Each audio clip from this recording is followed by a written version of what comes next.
Good morning everyone, welcome all of you. आज के topic में हम आपको सरफेस केमिस्ट्री के कोलॉइड के बारे में मैं आपको बताऊंगा कि कोलॉइड क्या होता है और इसमें कौन कौन सी प्रावस्थाएं उपस्थित होती हैं। तो देखिए, जो कोलॉइड है वो ग्रीक भाषा के कोला से लिया गया है। कोला प्लस आइडोस, कोला प्लस आइडोस। कोला का मतलब होता है जो गोंद होती है, गोंद के जैसा, ये गोंद।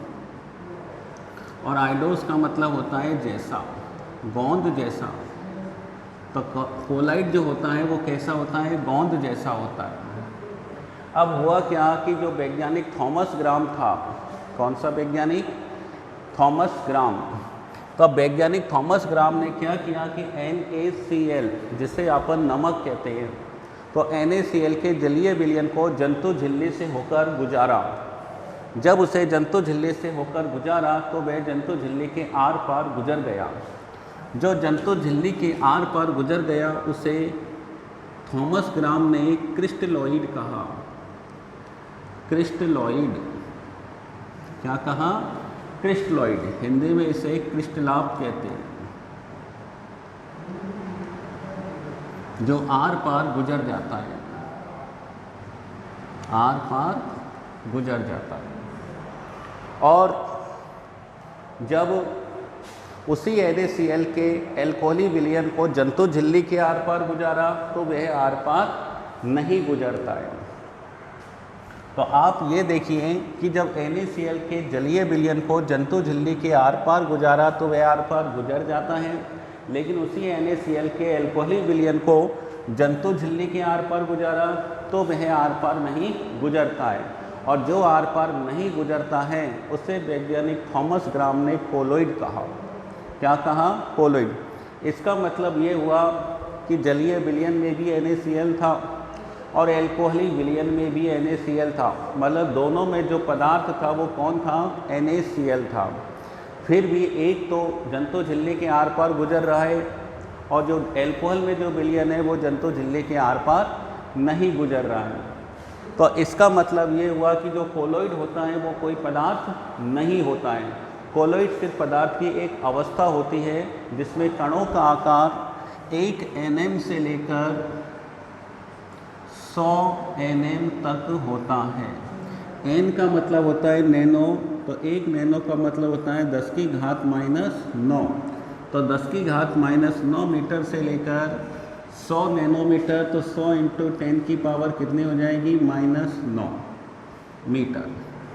तो कितने हो जाएंगे? अगर अपन वैसे देखें तो 10 की घात -9 मीटर से -9 में से 2 गए तो कितने बचे? -7 मीटर होता है। ठीक है। अगर अपन इसे एंगस्ट्रॉन में बदलना चाहें, किस में बदलना चाहें? एंगस्ट्रॉन में। तो आप इस डिजिट को देखो, यहाँ देखिए कि 1 एंगस्ट्रॉन बराबर कितना होता है? 10 की पावर -10 मीटर। कितना होता है? 10 की पावर -10 मीटर। अब यहाँ देखो, अगर अपन इसको एंगस्ट्रॉन में चेंज करेंगे तो यहाँ पर देखो 10 की पावर कितना है? -9। अपन को कितना चाहिए? -10। कितना चाहिए? -10। अगर सोचो अपन इस डिजिट को किससे मल्टीप्लाई कर दें? किससे मल्टीप्लाई कर दें? यहाँ देख लो, चाहे इसको देख लो चाहे इसको देख लो, इसी को अपन ने सॉल्व किया। यहाँ देख लो, अगर अपन इसको 10 से मल्टीप्लाई कर दें और 10 से ही डिवाइड कर दें तो देखो क्या होगा। यहाँ देखो 10 की पावर -9 है, तो अपन ने इसको 10 से मल्टीप्लाई कर दिया और 10 से ही डिवाइड कर दिया, तो क्या हुआ बताओ? इसको सॉल्व करेंगे तो ये 10 को तो ऐसा का ऐसा ही लिख लो। ये 10 की पावर कितनी है? 1 है। कितनी है? 1। ये ऊपर जाएगी तो किसकी हो जाएगी? माइनस की, और माइनस की ये जुड़ जाएगी तो कितनी हो जाएगी? 10 की पावर -10 मीटर। तो ये कितना हो जाएगा? इसकी जगह अपन क्या लिख देंगे? एंगस्ट्रॉन। तो ये कितना हो गया? 10 एंगस्ट्रॉन। अब इसी प्रकार ये 10 की घात -7 मीटर है, इसको भी एंगस्ट्रॉन में चेंज करेंगे तो 10 की घात 3 से गुणा कर देंगे और 10 की घात 3 से ही क्या कर देंगे, डिवाइड। तो ये कितने में हो जाएगी बोलो, ये ऊपर जाएगी तो 10 की पावर -7 और -3 कितने हो जाएंगे, 10 की पावर -10 मीटर इंटू 10 की पावर 3। इसकी जगह अपन क्या लिख देंगे, एंगस्ट्रॉन। तो इसका मतलब ये हुआ कि अगर अपन इसे एंगस्ट्रॉन में चेंज करें तो कितना आ जाएगा, 10 एंगस्ट्रॉन से लेकर 1000 एंगस्ट्रॉन। ये रेंज है, ज़रूरी नहीं है वो 10 की जगह यहाँ पर 100 एंगस्ट्रॉन भी दे सकता है, ठीक है ना, तब भी वो कौन कहलाएगा, कोलाइड कहलाएगा। कोलाइड पदार्थ की एक अवस्था होती है जिसमें पदार्थ के कणों का आकार इस रेंज के बीच में होता है, एंगस्ट्रॉन में 10 एंगस्ट्रॉन से लेकर 1000 एंगस्ट्रॉन के बीच में होता है। सवाल में आ जाए कि कोलाइडी कणों का आकार होता है 10 एंगस्ट्रॉन से 20 एंगस्ट्रॉन, ठीक है, अगर माना इस रेंज में आ रहा है तो वो सही होगा, चाहे वो 10 से 20 हो, चाहे 10 से 100 हो, चाहे 10 से 1000 हो, चाहे 10 से 900 एंगस्ट्रॉन हो, ठीक है। ये नैनोमीटर में है, ये नैनोमीटर में है, ये मीटर में है, सेंटीमीटर में निकाले तो 10 की पावर 2 से मल्टीप्लाई कर लेना, सेंटीमीटर में आ जाएगा। तो कोलाइड क्या हुआ, कोलाइड पदार्थ की एक अवस्था होती है जिसमें कणों का आकार 1 नैनोमीटर से 100 नैनोमीटर के बीच में होता है, ठीक है। अब देखिए कणों के आकार के आधार पर विलयन के प्रकार, किसके आधार पर, कणों के आकार के आधार पर। तो कणों के आकार के आधार पर विलयन 3 प्रकार के होते हैं। कौन कौन से, नंबर 1 वास्तविक विलयन, वास्तविक विलयन, दूसरा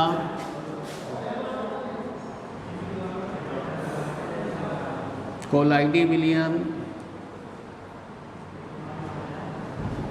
और तीसरा निलंबन।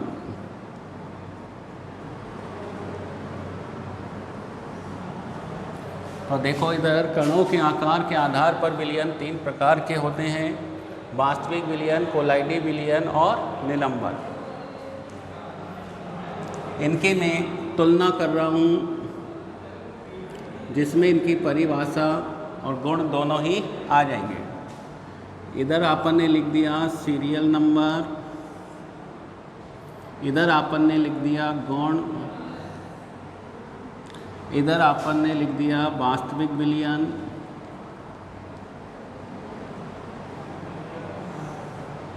कोलाइडी विलयन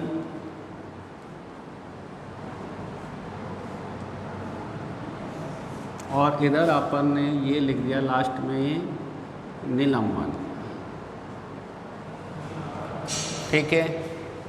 अब देखिए नंबर 1 अपन देखते हैं कणों का आकार, कणों का आकार,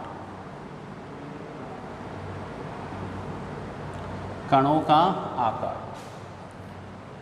एक चीज़ मैंने अपन ने बताई थी, कोलाइडी, कोलाइड कोई पदार्थ नहीं होता बल्कि पदार्थ की एक अवस्था होती है जिसमें कणों का आकार 1 नैनोमीटर से 100 नैनोमीटर के बीच होता है। इसका मतलब ये हुआ कि जैसे अपन ने देखा कणों के आकार के आधार पर विलयन 3 प्रकार के होते हैं, वास्तविक विलयन, कोलाइडी विलयन और निलंबन। जब कोलाइडी विलयनों का आकार 1 नैनोमीटर से 100 नैनोमीटर है तो आप ये बताइए कि वास्तविक विलयन में कणों का जो आकार होता है वो कोलाइडी विलयनों से छोटा होता है, क्योंकि जब अपन NaCl को पानी में डालते हैं तो वह जंतु झिल्ली के आर पार गुजर जाता है, वह जंतु झिल्ली के आर पार गुजर जाता है, जिसे वैज्ञानिक थॉमस ग्राम ने क्या कहा था, क्रिस्टलोइड, क्रिस्टलाट।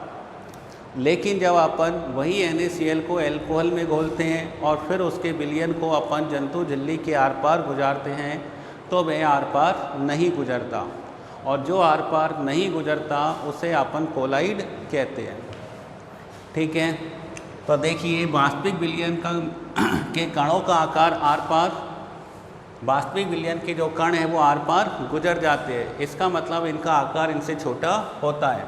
तो इसमें वास्तविक विलयन में कणों का जो आकार है वो 1 नैनोमीटर से छोटा होता है, 1 नैनोमीटर से छोटा होता है। और यहाँ बात करें निलंबन में कणों का आकार बड़ा होता है जिन्हें नग्न आंखों से भी देख सकते हैं। इसका मतलब ये हुआ 100 नैनोमीटर से अधिक। 100 नैनोमीटर से अधिक। दूसरा पॉइंट देखिए, ये हुआ कणों का आकार। अब है प्रकृति। वास्तविक विलयन में जैसे अपन ने NaCl को पानी में डाला तो उसका रासायनिक संगठन सभी जगह कैसा होता है? समान होता है। अर्थात वो विलयन कैसा होता है? समांगी होता है। कैसा होता है? समांगी, होमोजीनस, समांगी प्रकृति का होता है। जबकि कोलाइडी विलयन कैसा होता है? विषमांगी।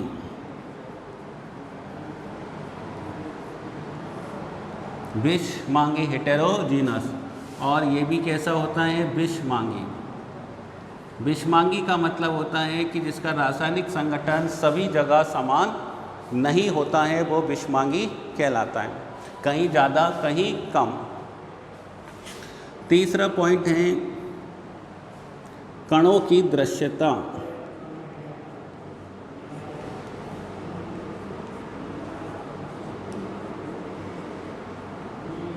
कणों की दृश्यता। कणों की दृश्यता में देखो, वास्तविक विलयन के जो कण होते हैं वो इतने छोटे होते हैं कि इन्हें अपन नग्न आंखों से भी नहीं देख सकते और अल्ट्रा माइक्रोस्कोप की सहायता से भी अपन नहीं देख सकते। तो कणों की दृश्यता एक तो होती है नग्न आंखों से और एक होती है अल्ट्रा माइक्रोस्कोप से। तो देखिए इधर मैं नंबर 1 डालता हूँ अल्ट्रा माइक्रोस्कोप से। अल्ट्रा माइक्रोस्कोप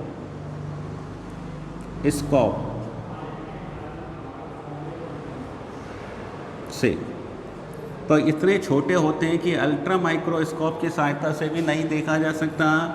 जो कोलाइडी कण हैं इन्हें अल्ट्रा माइक्रोस्कोप की सहायता से देखा जा सकता है, निलंबन में भी देखा जा सकता है। दूसरा पॉइंट है नग्न आंखों से। वास्तविक विलयन के कणों को अपन नग्न आंखों से नहीं देख सकते हैं।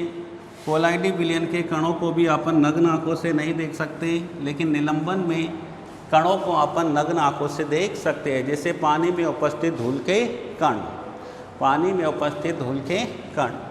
तो ये हो गई दृश्यता। चौथा पॉइंट है फिल्ट्रन। चौथा जो पॉइंट है वो है फिल्ट्रन। फिल्ट्रन का मतलब होता है पृथक्करण। क्या होता है? पृथक्करण। तो फिल्ट्रन भी देखो, एक तो होता है सामान्य फिल्टर पेपर से,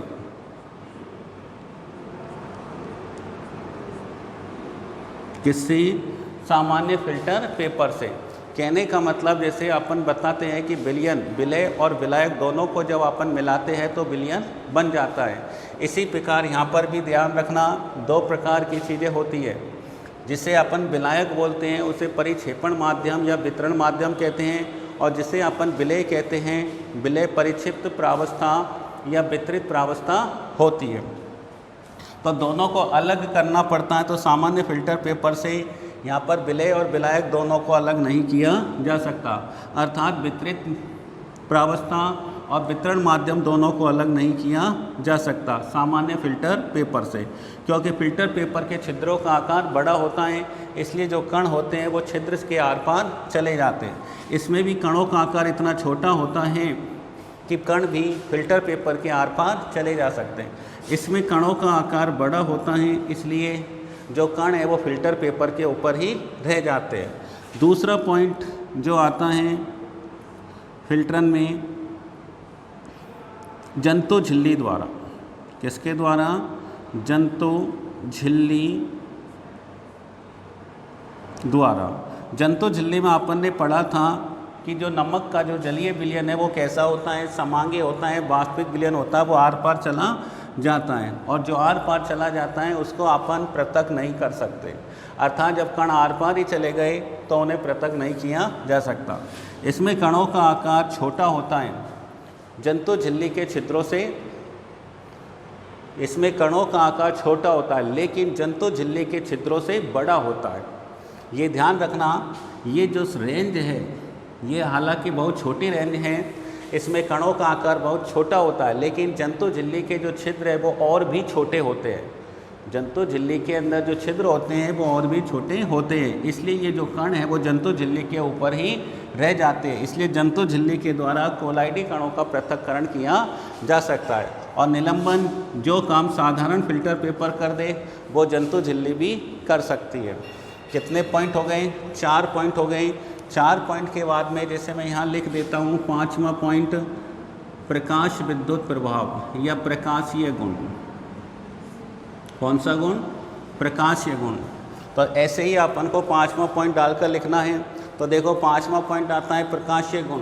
तो ध्यान रखना, वास्तविक जो विलयन होता है वो प्रकाशिक गुण नहीं दर्शाता। प्रकाशिक घटना यहाँ पर टिंडल प्रभाव कहलाएगी। देखो इधर, क्योंकि प्रकाशिक गुण कौन दर्शाता है? कोलाइडी विलयन दर्शाता है। और जो कोलाइडी विलयन दर्शाता है उसे अपन क्या बोलते हैं? टिंडल प्रभाव। कौन सा प्रभाव? टिंडल प्रभाव।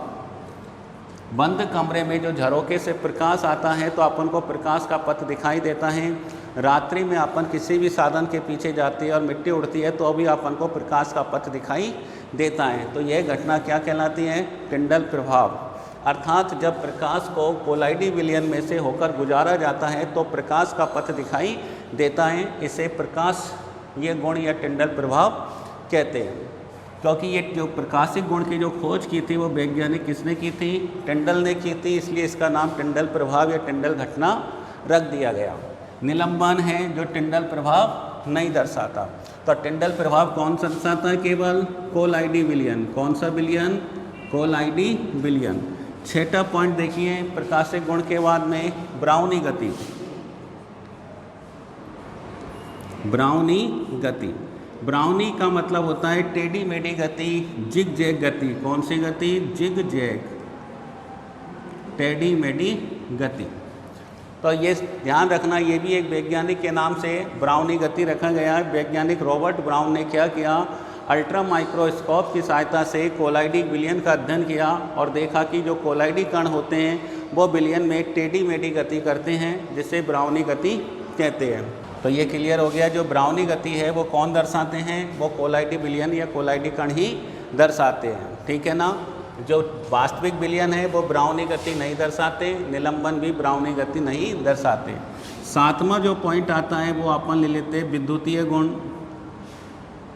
विद्युतीय गुण। अब अपन पहले बात करेंगे वास्तविक विलयन की। तो जैसे अपन ने NaCl को पानी में डाला तो पानी में जो NaCl है वो Na+ आयन और Cl- आयनों में आयनित हो जाता है। अर्थात विलयन में धन आयन और ऋण आयन होते हैं।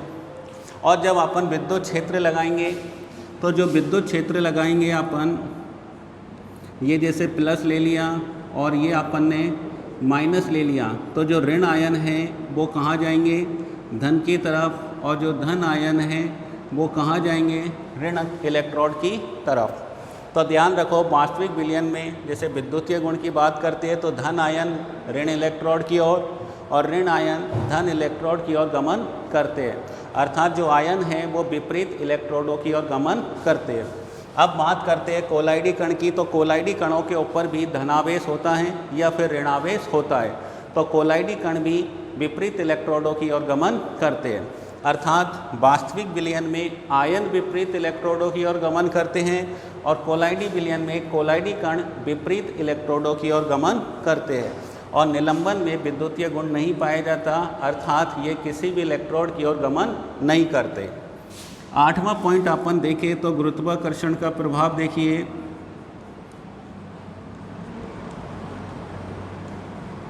गुरुत्वाकर्षण प्रभाव देखें तो ध्यान रखना, गुरुत्वाकर्षण जो बल है, कण का आकार या कण का द्रव्यमान जितना बड़ा होता है गुरुत्वाकर्षण प्रभाव उतना ही अधिक होता है। इसमें कणों का आकार छोटा होता है, इतना बहुत छोटा होता है, इसलिए इसका द्रव्यमान कम होता है और द्रव्यमान कम होता है तो सबसे कम गुरुत्वाकर्षण जो बल है वो इसी पर लगता है। अर्थात वास्तविक विलयन के कणों पर गुरुत्वाकर्षण बल का जो प्रभाव है वो नगण्य होता है। कोलाइडी कण हैं, इनके कणों का आकार भी बहुत छोटा होता है, तो इस पर भी नगण्य होता है, लेकिन ध्यान रखना वास्तविक विलयन की तुलना में अधिक होता है। निलंबन में कणों का आकार बड़ा होता है, तो इसमें गुरुत्वाकर्षण बल अधिक होता है। ठीक है ना, ये हो गए तुम्हारे विलयन के प्रकार।